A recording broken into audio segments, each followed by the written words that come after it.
como é o direito à moradia, como é o direito à saúde, como é o direito à educação, e sob análise de quaisquer dessas políticas, nós vamos perceber que o Brasil avançou nos direitos do nosso povo nesse último período. Em última análise, eu queria dizer que a vitória desse ponto de vista, esses avanços, eles marcam uma certa visão da luta política brasileira, da história recente no Brasil, uma visão que é uma visão que está em constante disputa de que o maior patrimônio do Brasil é o nosso povo, é a nossa imensa população que o Brasil tem, porque o Brasil é uma daquelas nações que tem uma das maiores populações do mundo. Nós temos todo esse território, a biodiversidade, a riqueza natural, uma economia pujante, e o que nós temos conseguido mostrar nessa história recente, a análise desse progresso social da maioria do nosso povo e das consequências para o desenvolvimento econômico, para o sucesso brasileiro, é de que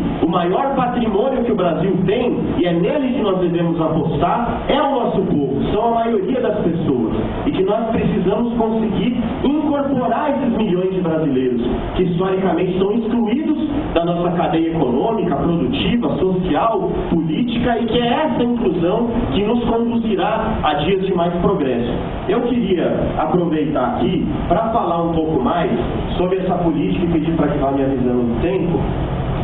sobre essa questão da política de educação, que eu acho que é uma contribuição que eu posso dar aqui para essa discussão. Do ponto de vista da política educacional, nesse último período, o Brasil também obteve importantes avanços, são inegáveis os avanços. Os avanços, primeiro, de qualidade da educação, porque nós conseguimos superar uma certa visão de educação que na época da década de 90, pelo ministro Paulo Renato, vinha sendo implementada, aquela política da mercantilização, essa mesma política que nós acompanhamos hoje aqui no estado de São Paulo, por exemplo, com essa questão da fragmentação dos professores, dessas políticas de concorrência, da desvalorização da carreira docente, da desvalorização da educação pública, que é uma visão que no final das contas ela se esconde atrás de um discurso de que todos defendem a educação, mas que no final das contas defendem aquela educação da manutenção da condição social, uma educação de baixa qualidade para a imensa maioria da população e uma educação elitizada apenas para os filhos da elite, apenas para os filhos dos ricos.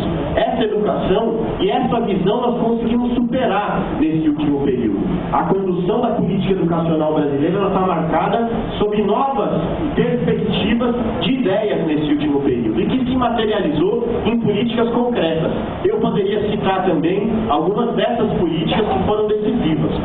Por exemplo, o aumento do orçamento da educação brasileira. Essa é uma vitória muito importante. Você tem um discurso que é um discurso errado, que é um discurso mentiroso, que procura apresentar de que o Brasil já gasta muito em educação e que o nosso problema é de gestão. Nós temos que melhorar muito a gestão dos recursos da educação, como todos os outros recursos, mas a verdade é que nós precisamos de mais recursos para a educação. E o Brasil nominalmente triplicou o seu orçamento em educação. Em números reais, nós dobramos o orçamento da educação nesse último período. Nós fortalecemos a educação pública, nós voltamos a expandir a rede pública de ensino brasileira, como essa questão das escolas técnicas. O Brasil, e esse número ele é impressionante. O Brasil, ele tinha, antes desse período, pouco mais de 140 escolas técnicas. E esse ano terminarão de ser entregues uma rodada de mais de 250 novas escolas técnicas federais. O Brasil ampliou em 1,5 vezes tudo que ele havia construído em mais de 100 anos de república nesses últimos anos. É um fortalecimento da ideia de que a rede pública de educação precisa se fortalecer, como também representa a retomada da expansão da universidade pública, porque a universidade pública brasileira há décadas não se expandia e nós conseguimos construir 14 novas universidades e expandir dezenas de outros campos universitários, interiorizando as universidades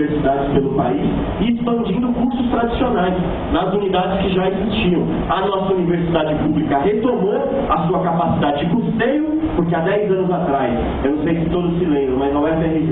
que talvez seja a mais importante universidade federal brasileira, teve sua luz cortada porque não conseguia pagar há 2 anos sua conta de luz, então retomou sua capacidade capacidade de custeio e retomou sua capacidade de financiamento. As universidades públicas brasileiras hoje são canteiros de obra numa perspectiva de expansão, de contratação de mais profissionais, de professores, de ampliação da sua rede, e nós vamos concretizar neste ano a duplicação da oferta de vagas na Universidade Federal, o que é um número histórico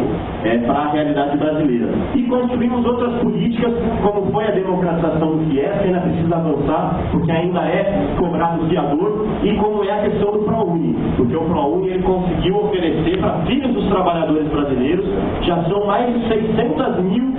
vagas que foram contempladas através do ProUni, que são vagas para filhos de trabalhadores. Então,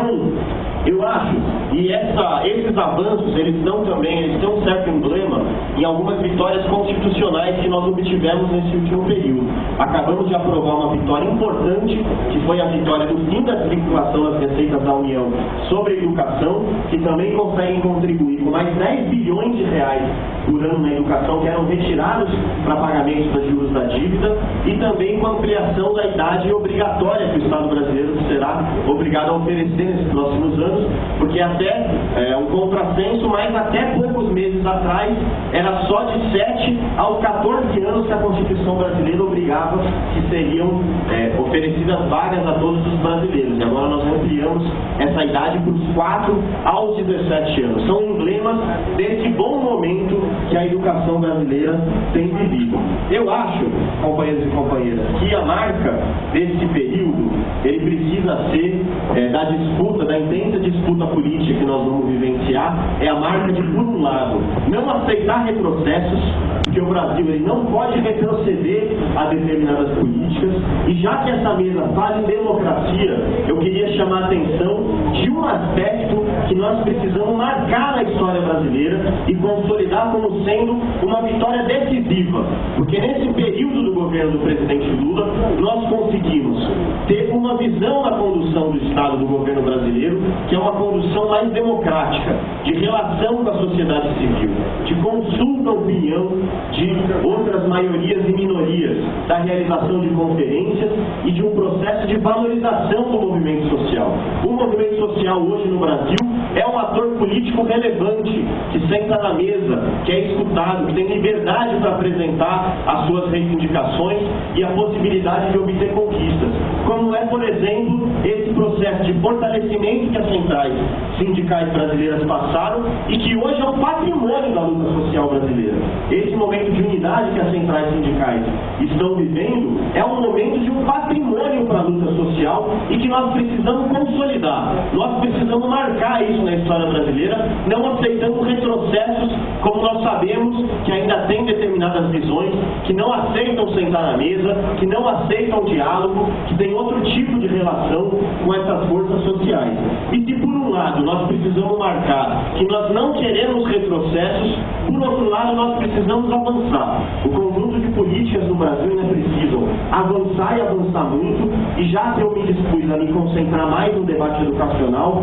eu queria finalizar dizendo sobre isso. Nós não podemos ter uma visão, porque há diferenças de 10 anos atrás sobre a questão educacional, na sua visão e nas suas políticas, elas são tão consistentes que podem nos passar uma impressão de um certo comodismo, de que a educação brasileira vai muito bem, que nós resolvemos boa parte dos nossos problemas, e agora o piloto automático nos levará a ter uma educação de justiça para todos e todas as brasileiras. Isso não é verdade. A educação brasileira ainda precisa caminhar e caminhar muito. Os números mostram, o Brasil ainda tem mais de 14 milhões de analfabetos, a idade média de escolarização da nossa população adulta é de apenas 7 anos, a educação brasileira ainda é uma educação marcada por uma desvalorização dos profissionais de educação, que foi uma vitória muito importante a conquista do piso. Agora o piso de R$ 1.050